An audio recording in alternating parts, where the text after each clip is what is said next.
kayo mismo maramdaman ng pagbabago ng Pilipinas. Irene. Yes, tama, tama. Harap lang. Grabe! Iisipin niyo ang Pilipinas sa dami na nangyayari sa atin, lahat tayo. Nasanay man, walang nangyayari. Pero nung si Duterte ang umupo, ang daming nagbago, aminin niyo. Ang daming nagbago, si Duterte ang umupo. Isipin niyo, nasa Japan tayo, nasa ibang mundo, naramdaman natin ang pagbabago kahit wala tayo doon. Tama, tama. Kaya ngayon, ito pagkakataon na to, hindi ko sasayangin. Kayo mismo sasabihin at nararamdaman nyo na pwede magbago ang Pilipinas simula ng umupo sa Duterte. Tama. Tama. Sa dami ng politiko na umupo, wala nagbabago sa atin. Pero nung si Duterte ang umupo, ang dami nagbago. Tama. Tama. Di ba tama? Tama. Duterte!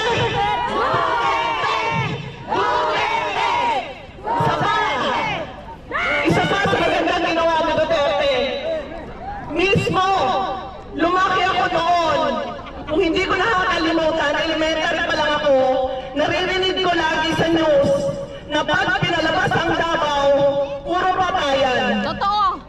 Totoo yan. Patayan ang Davao. Totoo yan. Maliit Tama, pa ako noon, tama. lumaki ako sa Malinta, Pablo, Valenzuela, Manila.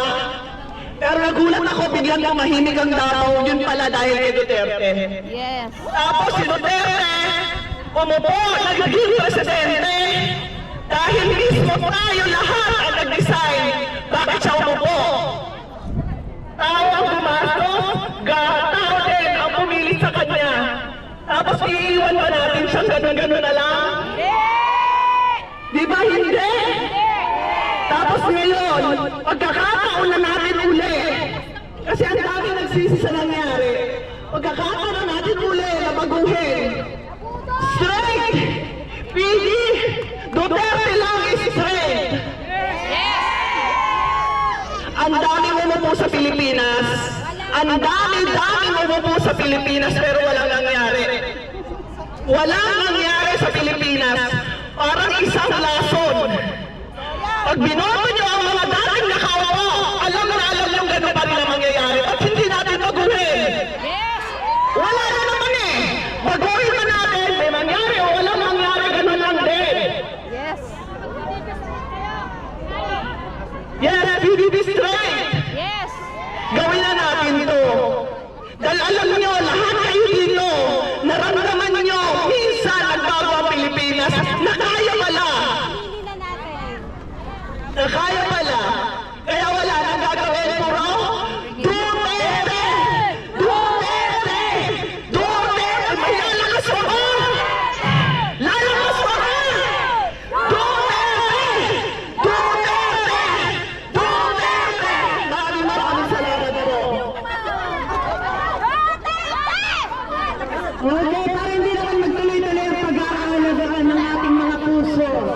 Commercial muna tayo. Meron po tayong guest, si Ate Janet Fuentes, para mag-handle po sa atin ng isang awitin. Ate Janet, where are you? Nakatingnan natin kung katabi niya si Ate Janet. Asan na siya? Ako na sana po. Janet ako na.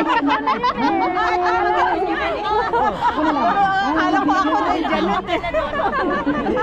Kumanta ka. Tinatawag ka na doon. Oh, tinatawag ka.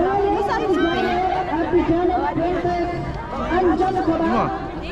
Wala.